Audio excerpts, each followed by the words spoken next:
নির্ভরশীল পাশে দেওয়ার জন্য ইউজুয়ালি তো মিডফিল্ড উইকেট কিন্তু টার্ন বেশি থাকে সবসময়, স্পিনাররা হতে একটু বেশি সুবিধা পায়। তো আজকে দেখলাম আপনার বোলিং এ আপনার খুব ভালো বাউন্স ছিল, ক্যারি খুব ভালো ছিল। ইউজুয়ালি পেসাররা হতে একটু মিডফিল্ড পাচ্ছে। তো সারপ্রাইজিং কিনা আপনার জন্য এবং কতটুকু আশাবাদী যে সামনে স্পোর্টিং উইকেট যাবে যাতে আমাদের পেসাররা আরো ভালো।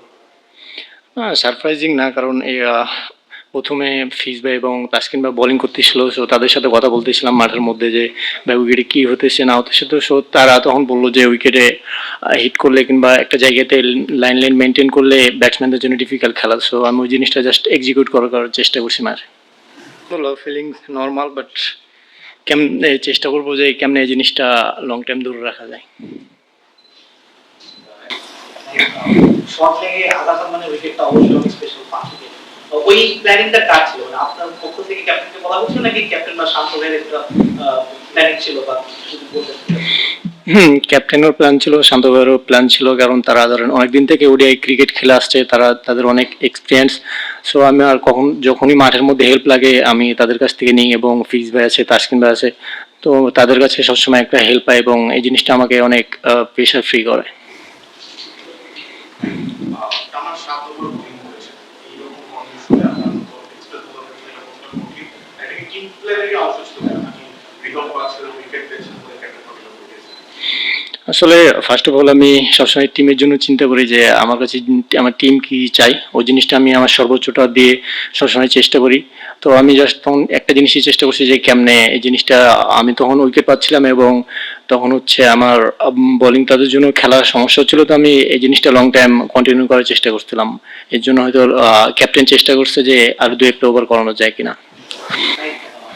পাঁচ উইকেট পেলেন, পেছন থেকে তাসকিন অনেক বেশি খুশি ছিলেন, সবাই খুশি ছিলেন, তাসকিনের খুশিটা মানে টিভিতে দেখা যাচ্ছে। আপনারা টিম পেসগুলোর মধ্যে বন্ডিংটা খুব ভালো। আপনি যদি একটু বলতেন, মানে মুস্তাফিজ ভাই দেখলাম শরীফুল ভাই নিয়ে বাজে ছবি দিয়েছে তাসকিন, আপনাদের পেস বোলিং ইউনিটের জেরিংটা নিয়ে একটু বলতেন, মানে একজন আসলে আমরা হচ্ছে ধরেন ভাই ব্রাদার টাইপের, ধরেন আমরা অন দ্য ফিল্ড যতটা ধরেন হাসি খুশি থাকি, অফ দ্য ফিল্ড তার চাইতে বেশি ধরেন হাসি খুশি থাকি। তো এই জিনিসটা আমাদের মাঠে অনেক হেল্প করে এবং আমরা একজন আরেকজনের বুস্ট আপ করি যে আমার কোনো কিছু যদি ভুল হয় তারা ধরে দেয় এবং আমি তাদের কাছ থেকে সবসময় প্র্যাকটিসে শেখার চেষ্টা করি। সো ওই জিনিসটা আবার মাঠে যদি কোনো কিছু আমার এক্সিকিউট না হয়, তারা এসে আমার বলে যে তুমি এই জিনিসটা করো, তো আমি ওই জিনিসটা জাস্ট এক্সিকিউট করার চেষ্টা করি মাঠে। আজকে উইকেটটাকে 10-এ কত দিবেন আসলে অ্যাজ এ পেসার হিসেবে? আসলে আমার জন্য প্রত্যেকটা উইকেটই স্পেশাল, কারণ উইকেট ধরেন আজকে ভালো কালকে খারাপ, এটা দিয়ে ক্রিকেট মানে আমি কখনো চিন্তা করি না। আমি চিন্তা করি উইকেট যেমনই হোক ওই উইকেটটা নিজে বোঝা উচিত এবং ওই উইকেট যেটা ডিমান্ড করে সেই অনুযায়ী বোলিং করা উচিত। অনেকদিন পর সাদা বলে ক্রিকেট ফিরলেন, নর্মাল আলহামদুলিল্লাহ, ভালো করতেছি, এই জিনিসটা কন্টিনিউ করার চেষ্টা করবো লং টাইম পর্যন্ত। কিন্তু মূলত টেস্টে আপনাকে খেলা দরকার ছিল, টেস্টের সময় পর্যন্ত সেখানে মূল কারণটা অবশ্যই আপনার পেসের কারণেই ছিল। টেস্টের প্ল্যানটা একটু ডিফারেন্ট থাকে, আপনি ধরেন ছোট ছোট স্পিডে বা আউট এন্ড আউট স্পিড ওয়ানডেতে আপনাকে নিয়ে আসেন প্ল্যানটা কি ছিল? আপনি মানে আমাদের ভালো বলতে পারি আপনি হয়তো ইন প্রসেস বা মিডল ওভারগুলোতে কাজে লাগানোর জন্য আপনাকে ইউজ করা হচ্ছে, সেক্ষেত্রে কিন্তু আপনার পেসের সঙ্গে পেসই আপনাকে কি মেসেজটা দেয় টিম থেকে, ক্যাপ্টেন বা টিম ম্যানেজার বা বোলিং কোচ কি মেসেজটা আপনাকে দিয়েছে? তাদের প্ল্যান ছিল একটা, যে তুমি মন খুলে বোলিং করো এবং তুমি যে জিনিসটা পারো ওই জিনিসটা মাঠে যে এক্সিকিউট করা। আর যে জিনিসটা বললেন যে লং বোলিং, এই জিনিসটা আসলে প্রত্যেকটা প্লেয়ার, যে প্লেয়ার প্রফেশনাল প্লেয়ার ফিট থাকা উচিত এবং যে কোনো সময় যে কোনো সিচুয়েশনে যে কোনো সময় লং বোলিংও করতে হতে পারে, কিংবা সেটা হচ্ছে আপনার টিমের প্ল্যান অনুযায়ী। টিমের যদি মনে হয় যে না 7 ওভার এক স্পেলে কিংবা যদি 10 ওভার এক স্পেলে করা লাগে তো করতে হবে, কারণ টিম যেটা ডিমান্ড করে সেই জিনিসটা আমি মনে করি যে প্রফেশনাল প্লেয়ার ওইভাবে নিজেকে ফিট রাখা উচিত এবং নিজের ফিটনেসটাও ধরে রাখা উচিত। আচ্ছা, 5 উইকেট পাওয়ার পর একটা সময় দেখলাম আপনি ডাগআউটে বসেছিলেন কোনো ছোটখাটো ইনজুরি প্রবলেমের জন্য, নাকি এটা ওয়ার্কলোড ম্যানেজমেন্টের অংশ? এটা একটা প্রশ্ন। আরেকটা হচ্ছে যে 2024-এ দুটো টেস্ট রাওয়ালপিন্ডিতে ছিল, ওখানেও আপনি দুর্দান্ত ছিলেন পাকিস্তানের এগেইনস্টে, মানে এই দলটার বিপক্ষে কি একটু এক্সট্রা এনার্জেটিক হয়ে যান নাকি? প্রথমে বলতেছিলেন বাইরে, আসলে আমি তখন হচ্ছে ওয়াশরুমে গেছিলাম, আর সেকেন্ড সেকেন্ড যেটা বললেন যে পাকিস্তান টিম রাওয়ালপিন্ডিতে আমি খেলছি, আসলে টিম দেখে কখনো ইয়া আসে না যে টিম দেখলে পারফর্ম হয়তো করতে হবে কিংবা করব। সবসময় চেষ্টা থাকে যে কিভাবে ভালো করা যায় এবং আমার টিম কি চাইতেছে ওই জিনিসটা আমি এক্সিকিউট করতে পারতেছি কিনা, কখনো হয় কখনো হয় না। আমি চেষ্টা থাকে সবসময় নিজের বেস্টটা দিয়ে নিজের টিমকে জিতানোর। তো নেক্সট এই জিনিসটাই চেষ্টা করব। জয় অবশ্যই প্রত্যেকটা ম্যাচই আমাদের জন্য স্পেশাল, আর এই ম্যাচটা অবশ্যই প্রত্যেকটা সিরিজের যদি প্রথম ম্যাচ জিতি তো অবশ্যই টিমকে আরো আনন্দিত করে এবং টিমের ধরেন ইনভলভমেন্ট আরো ভালো হয়।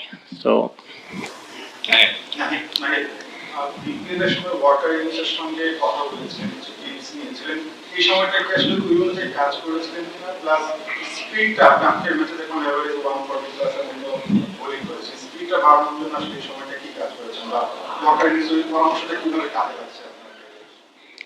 ওনার সাথে আমার কথা হয়েছিল, উনি জাস্ট একটা জিনিসই বলছিল যে তুমি নিজেকে ফিট রাখো এবং তোমার যে স্ট্রেন এই জিনিসটা কখনো হারাতে দিও না, এবং তুমি নিজেকে ফিট রাখো এবং লং টাইম খেলার জন্য ফিটনেস ঠিক রাখো। যত ম্যাচ খেলবা তত শিখবা। উনি জাস্ট একটা কথাই বলছিল যে আমি তোমাকে এখনো যত কিছুই বলি তোমার মাথায় ঢুকবো না, বাট তুমি যদি জিনিসটা নিজে বুঝো কিংবা নিজে এক্সিকিউট করো এটা তোমার সবসময় মনে থাকবে। তো আমি ওই জিনিসটা আমার ভালো লাগছে এবং ওই জিনিসটা আমি লং টাইম কেমনে যখন প্র্যাকটিস করি তখন নিজে ফিল করার চেষ্টা করি যে আমার মধ্যে আরো কি কি স্কিল ডেভেলপ করা উচিত, ওই জিনিসগুলো নিয়ে কোচের সাথে কাজ করা হয়। মোটামুটি 100 দিন পর ইন্টারন্যাশনাল ম্যাচ মানে লঞ্চিং এটা নিয়ে প্ল্যানিং হবে এই ম্যাচটা কবে খেলা হচ্ছে, দল কেমন প্রিপেয়ার ছিল, জয়টা আপনি কিভাবে দেখেন, ম্যাচটা বড় জয় পেয়েছেন আর আশা করছেন কিনা এরকম প্ল্যান? হ্যাঁ, প্রথম যেটা বললেন যে অনেকদিন পরে ওডিআই ম্যাচ, আমরা হচ্ছে বিসিএল খেলছি, তো ওই আমাদের বিসিএল টুর্নামেন্টটা প্রিপারেশনের জন্য অনেক কাজ দিয়েছে। জাস্ট আমরা ওই জিনিসটা মাঠে এক্সিকিউট করছি, বিসিএল এর যে জিনিসটা এর আগে এখানে অনেক ম্যাচ খেলছি এবং ওই এক্সপিরিয়েন্সটা কাজে লাগানোর চেষ্টা করছি যে এই উইকেটে তো অনেক খেলা হয়েছে, তো ওই জিনিসটা জাস্ট কাজে লাগাইছি যে কেমনে কোন লাইন লেন্থে বোলিং করে এই উইকেটে হেল্প পাওয়া যায়। পাকিস্তানের সঙ্গে টেস্টে খুব ভালো হয়েছিল, আপনি পিএসএলটাও খেলেছেন, পাকিস্তানের ব্যাটারদের ফর্ম সম্পর্কে আপনার একটু ধারণা আছে বা তাদের মাঠে খেলার জন্য কত ধারণা আছে? ওই এক্সপিরিয়েন্সটা কি আজকে একটু কাজে লেগেছে কিনা, যে বোলিং করার সময় পাকিস্তানি ব্যাটসম্যানরা কেমন বা তাদের ব্যাটিং এর ধরনটা কেমন সেটা কাজে লেগেছে? আসলে আমি একটা জিনিস বিলিভ করি যে ধরেন ব্যাটসম্যানের উইক জোন আছে, বাট আমি প্রথমে আগে ফার্স্ট আমি আমার স্ট্রেন্থে থাকার চেষ্টা করি সবসময়। তো আজকের দিনটা আমি চেষ্টা করছি আমার স্ট্রেন্থ দিয়ে স্টার্ট করার, ব্যাটসম্যানের ফেস দিকে কিংবা ব্যাটসম্যান আগে থেকে আমি কারে চিনি কিংবা চিনি না ওটা ইয়া করি না, উইকেটে যে জিনিসটা ডিমান্ড করছে আমি ওই জিনিসটাই এক্সিকিউট করার চেষ্টা করছি মাঠে, বেশি কিছু চিন্তা করি নাই। স্পিড এই জিনিসটা নিয়ে আমি চিন্তা আসলে করি না, কারণ আসলে ইন্টারন্যাশনাল ক্রিকেটে স্পিডের চাইতে আপনার স্কিলটা ম্যাটার করে। তো আমি এই জিনিসটা নিয়ে কাজ করার চেষ্টা করতেছি। নাহিদ, আপনি বিদেশে 5টা ম্যাচ খেলেছেন, সেখানে এরকম হয়তো আউটস্ট্যান্ডিং পারফর্ম করা হয়নি। আমরা যেমন প্রথমেই একেবারেই আউটস্ট্যান্ডিং পারফর্ম করলেন, এটা কি একটা বাড়তি দুর্বলতা কাজ করেছে এরিয়ারে করে যে আপনি দেশে খেলছিলেন, দেশের মানুষ না, বাড়তি কোনো কিছু না, কারণ যখনই দেশের হয়ে খেলতেন আমি বাইরে হোক দেশে হোক সবসময় চেষ্টা করি যে নিজের সর্বোচ্চটা দিয়ে টিমকে জেতানো। হয়তো কখনো হয় কখনো হয় না, আজকে হয়েছে আলহামদুলিল্লাহ, নেক্সট ডে চেষ্টা করবো যাতে আরো বাংলাদেশকে ম্যাচ জিতাতে পারি। সব ধরনের খেলার খবর পেতে সাবস্ক্রাইব করুন। সঙ্গে থাকুন খেলার পাতার।